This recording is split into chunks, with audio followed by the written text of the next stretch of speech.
Hey everybody, I'm Colin and I run an organisation called Acoustic Nations, and Acoustic Nations make music videos and put on music events. So microphones are really important to us, and we have a whole raft of different kinds of mic that we use. So I thought it'd be really useful today to take you through some of these. We've mentioned them in the past. You may have seen our previous unboxing video of the AKG C1000, which is a fine microphone. So we got the unboxing video for that, but today we're going to talk much more about how we use it practically. But we have an array of wonderful microphones here, but each of them has a different kind of use. So I want to talk a little bit about that and how you attach them to a microphone stand and how you'd use them. People make all sorts of mistakes when they're using microphones, so let's try and be safe out there. Let's try and do something a bit better. So, why do you use a microphone? Well, fundamentally, it's to get a sound from where the sound's being made into a piece of electronic instrument. Now, in the old days, it was a bit of metal plate that vibrated against a magnet, and the magnet, because the metal plate was vibrating within a magnetic field, that turns it into an electrical signal. The electrical signal then goes down a wire, it is amplified, and that is what turns the signal at the other end into something that a microphone, a loudspeaker, can actually generate a noise. So microphone is a diaphragm vibrating. The loudspeaker is the opposite of that. It's a magnet making the diaphragm vibrate and turning it into a noise. However, with the advent of recording mediums like, well, initially wire, just after the Second World War, and then polyester tape, which I'm old enough to remember using and editing, 1/4 inch, 1/2 inch, 1 inch, all of those formats. And then most recently, of course, digital.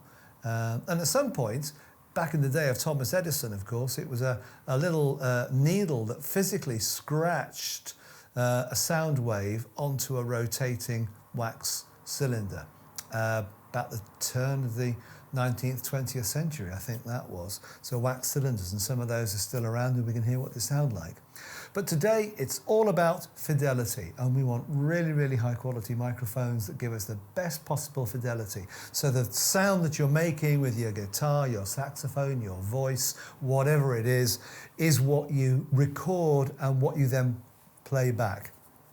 And the job of the sound recording artist, the sound recording mixer, is to make sure that the fidelity of the sound you're making is absolutely as good as it can be.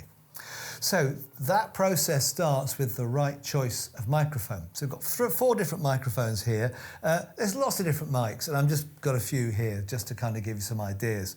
The C1000 we've talked about before.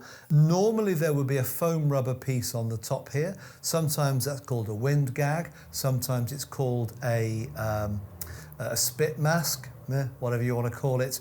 It's basically to try and stop sudden noises with what we call a plosive element to them. So it's coming from a lip. If we go a p sound or a g sound, both of those are plosives. One's a buccal plosive because that's coming from the lips, a p, t, s, and s is a sibilance, of course. But the g sound sometimes creates a funny kind of noise, and that's a glottal plosive. That's coming from the throat, g. So a wind gag tends to stop that. We've taken it off this. There's a little bit of a gagging on the front of the C1000, but it's not incredibly effective because this is more protective than actually stopping the p sound getting through. Normally we'd use one of those, but you don't always, and particularly with studio recordings, they're often not necessary because there's no extraneous wind or movement of air to stop the fidelity of the sound getting from whatever you're recording into that. So the AKG C1000, those of you who've seen the unboxing video may remember that this is a cardioid microphone that is also able to be turned into a hypercardioid. So there is the mic, that's the business end where the sound gets detected. If it's a cardioid, it means that it's kind of a heart-shaped polar diagram, like that. So, you know, we're picking up largely where the microphone is pointing. If this was an omnidirectional microphone, you could be there and it would still pick up something on what you're saying. So it's quite important that you remember that the cardioid is a kind of a loosely directional thing. The hypercardioid is much more directional. And if you think about it, the polar diagram looks more like that for a hypercardioid. So if I point the hypercardioid mic like that, I'm picking up what's dead ahead. If I'm like that, I'm pretty much off mic. So with the cardioid, you've got a bit more latitude. You go like that and you're still picking up. So where something's moving around like a singer and there's lots of singing going on, I've recorded choirs with these, then cardioid works better than hypercardioid. With hypercardioid, you'll pick up 1 or 2 singers on a batch of 10. With cardioid, you'll pick up 8 or 9 singers on a batch of 10. So that kind of thing can be important. This microphone, which we call in England we tend to say a Rode, but it's a Rode, but they're an Australian make. This does have a wind gag on it. They are supplied with wind gags. It's what we call a shotgun mic, hypercardioid. And this means that when you're looking at the polar diagram for this, it's kind of whoa, like that. Just in case my finger went out of shot there, it's whoa, like that. It's right, very, very sensitive. So if I'm pointing that at my sound source there, that will pick it up. It's directly aligned, slightly off mic. It won't pick up very much at all. You go like that and what you're getting is room echo.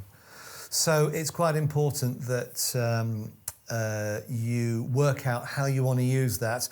In the film business, we tend to call this a shotgun mic. It's not quite a rifle mic. Shotgun is slimmer.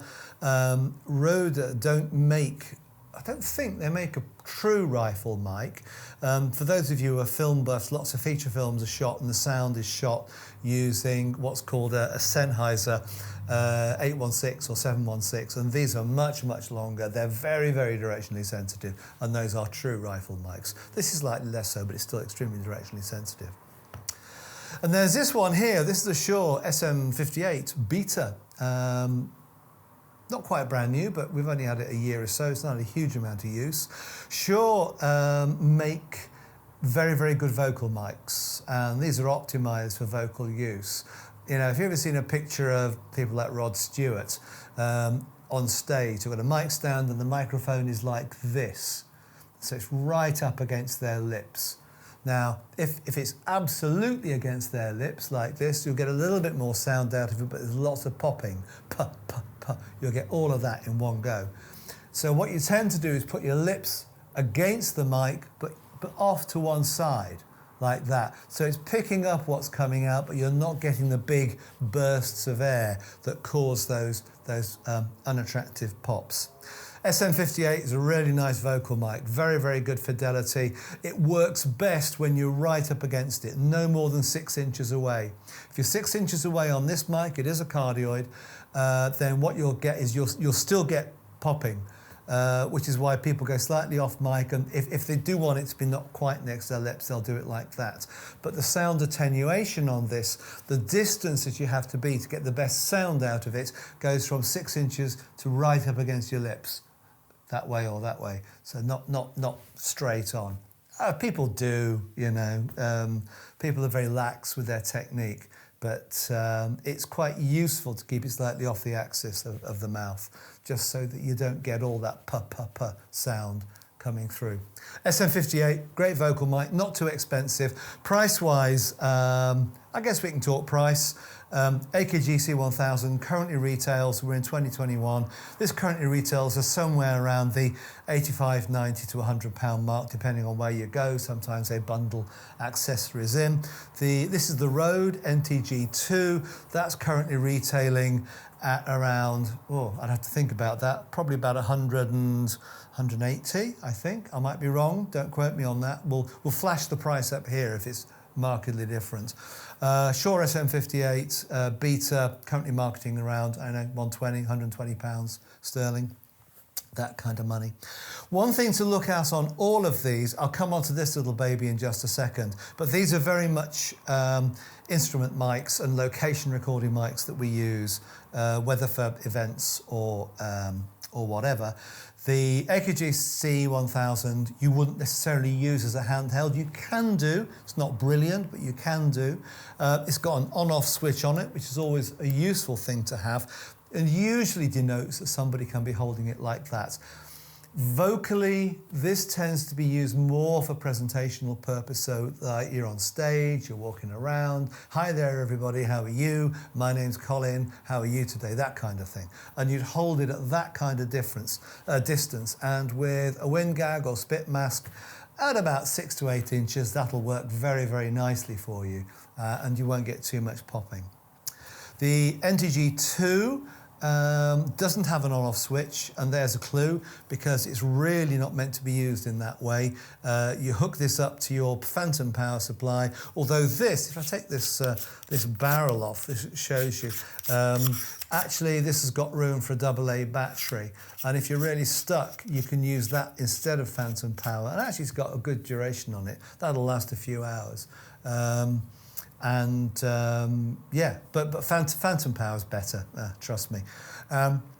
Also on this, I'm not sure about this, I don't recall this has got it, but on this, if you look there, you'll see that there is what's called a bass roll-off switch. These are quite bassy microphones, so when you get this into your preferred digital audio workshop, your DAW, whether it's, you know, Logic or trying to think of some more now. We use Logic, Pro Tools, we use Pro Tools occasionally. Reaper, we use Reaper, that's a great DAW. There's plenty of them out there. Whichever one you're using, you'll have to re-EQ the mic anyway. It's just that if you don't turn off the bass cutoff, or rather you do put the bass cutoff on, particularly if you're outside, traffic noise, if you're recording anything out there, traffic noise will be a real problem. But you can always EQ it out in the DAW. Likewise with these are just what they are. There's no bass roll-off switch on those. Now, just coming on to this little baby, this is a different kind of beast, and I'll talk about the mounts in just a moment before we end. But this beast is much more studio-based. People do use them occasionally for non-studio work, you know, use them on events. I've seen them used on events. And this is a different kind of microphone. This is sometimes called a ribbon mic. It does have your traditional diaphragm in it, but it's much more of it's like a more old-fashioned type of thing, where the diaphragm moves within the field of two magnets, so it moves like that. So there's, unlike this, which is a capsule mic, this is effectively a diaphragm that's activating a capacitor, and that's what gives you your electrical output. This is very much a dynamic microphone. The fidelity on this is very good, but it's also very skewed to the human voice spectrum. So this microphone is often used for voiceovers, sometimes for singing. Certainly in a studio environment, this is a great vocal mic for singing. I use this myself. What can I tell you? It's fabulous. It is a figure of 8 microphone, so within this axis, you'll get out there sensitivity and you'll get out there sensitivity. If you've got two people singing a duet, you can have them either side of this and it works very, very well. But basically, whatever you get at the front, you get at the back. And that works very well in a studio. Live, less so, but I have used them. I've used them both for vocals live, where the artist wanted a very, very exact rendition of what they were doing. And also, on one occasion, the artist I was working with had just come out of the recording studio, so it made absolute sense that they were used to using it. They knew all its foibles. They were very comfortable with it being on live. And also, they weren't the kind of artists who are going to drag up the mic, and wander around the stage. It wasn't that kind of thing. It was very much they stood there and they sang. So this kind of microphone works very well for that. Two things to be aware of on microphones like this. This is a Studio Engineering 220M. 220M? 2200? 2200, beg your pardon. So SE2200, which I've had for a few years now. Very nice microphone. Not particularly expensive, but it's really, really suited the kind of work that we do and my voice. It's also very much like both the AKG version of this, which is a bit more expensive. You'll pay £600 or £700 for the AKG version. And they do several of these. The one I used to use at the BBC was the C451, I think. Anyway, doesn't matter. AKG do a very nice version of this, which is also very good. But also, there's a big brother of this, and a microphone company called Neumann make them, and you pay thousands for those. The diaphragm in the centre is made of gold. It has extreme sensitivity. You can record it at 98 kilohertz outside human range, and the fidelity of all the wavelengths is absolutely there. And that's what you pay for. You won't quite get that on this, but I defy virtually anybody outside a studio environment really to be able to hear the difference. So this is really sensitive. There are two things which I've mentioned here. Again, you've got a little switch. I'm going to put my glasses on here, getting old. A little switch on either side. You've got this one here. This is called a pad, and you can switch in a 10 dB of attenuation. And normally I operate this on my recording at 0 dB. It's going into a mixer, so I just have a pad built into the mixer. It's not really an issue. But sometimes you don't, and you want to knock 10 dB off the mic signal for whatever reason. There's all sorts of reasons you might want to. So just a flick of the switch does that.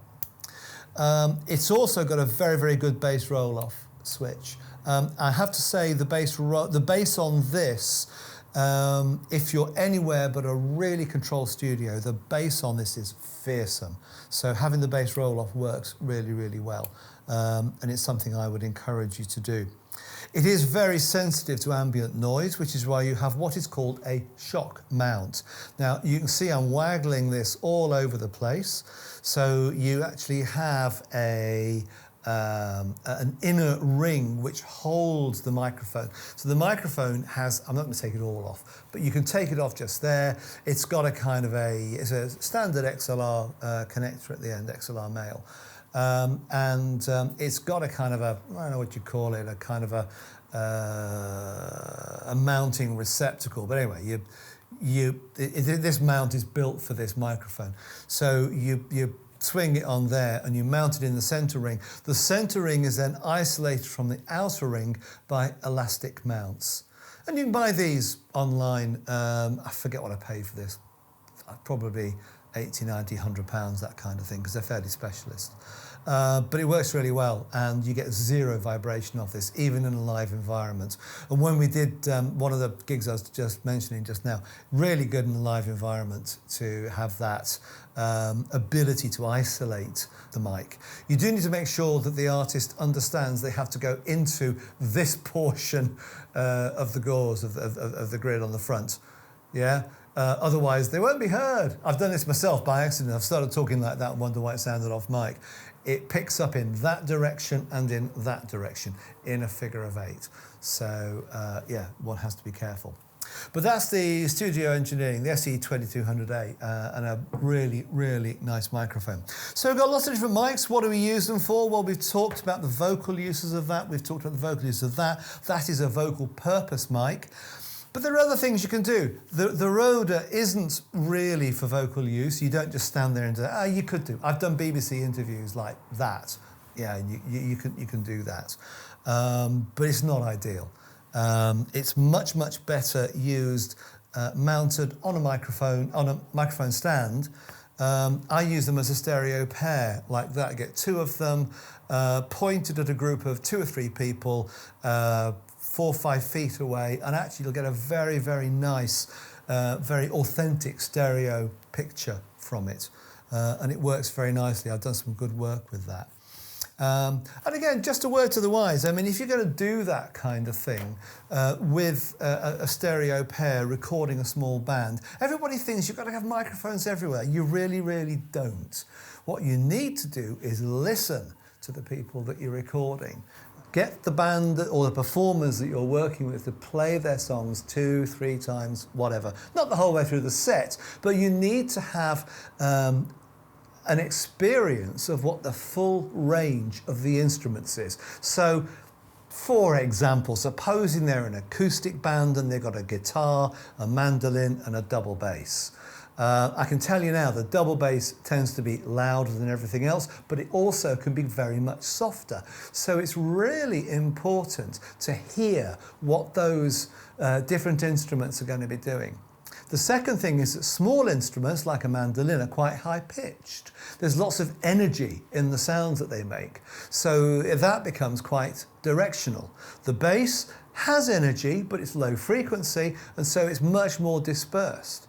And then finally, of course, the guitar. On another occasion, we're going to do a bit of a session with the guitar, and I'll show you how to mic a guitar up, specifically so just the guitar's heard. But in terms of this kind of stereo picture thing, you've just got to kind of experiment with the positioning of the people. You know, do you have the guitar slightly in the background? Do you have the mandolin to the front and the bass at the back? Or do you do it the other way around? You need to listen to them and get to vary that out. But once you've got that picture in your head, close your eyes, think, what am I really hearing? Where is this sound coming from? And then place your stereo microphones so that they pick up that mix. And it's what we call a natural mix, because it's what the musicians are really doing. And with 2 Ruders, with something like, I don't know, we use a Tascam field recorder, really great. You get a fabulous stereo mix at 48 kilohertz, which is perfect for video work. So with the Rode microphones, we use these shock mounts. They're relatively cheap. You can buy them on Amazon, 20 quid or something. I don't know if you can see that, but it's got a kind of a pincer in the middle. So you pull that out, or you open it up, you stick the microphone in like that, and then you've got a shock mount. And that's, again, it's an inner piece with some elastic and an outer piece. And what that is doing is isolating the microphone from its surroundings. Really effective, and very, very easy to do. So with the other 2 ones, if these are being used for vocal work and for recording instruments, there's no reason you can't use the AKGs for things like, well, I mentioned a choir, but they can also be backing singers. That works really nicely. I've used the SE2200 for backing singers, and they'll come 3 of them, because they've got quite a wide pickup range. You get 3 of them, 6, 8, maybe a foot out, 6 or 8 inches, maybe a foot out. It's like that, and you've got 3 of them all side by side, doing the do-up, do-be-do-be-do-up, like that, and that picks them up beautifully. It's well within the polar range of that microphone, and the fidelity is excellent. So that's another really good use. What I would say is, if you're going to use this microphone in that kind of setting, it's very pop sensitive. So you're going to want to get some kind of a pop shield.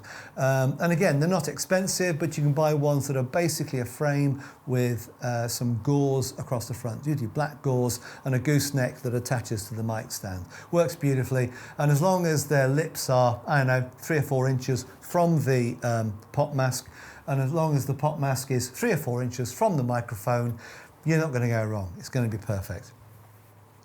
So, how do you attach these little babies to microphones? We use microphone stands. Well, we use microphone saddles. You'll see that these saddles have little inserts in the end. This is what you attach to the mic boom. You don't need to use a boom, but I tend to use boom stands almost exclusively. It's just so much easier. Because then you can get the microphone up and down, you can swivel it, you can tilt it. Whereas if it's on a standalone stand, it's fine for a Rod Stewart type performance with a single microphone, but in any other respect, it's a bit of a pain in the backside.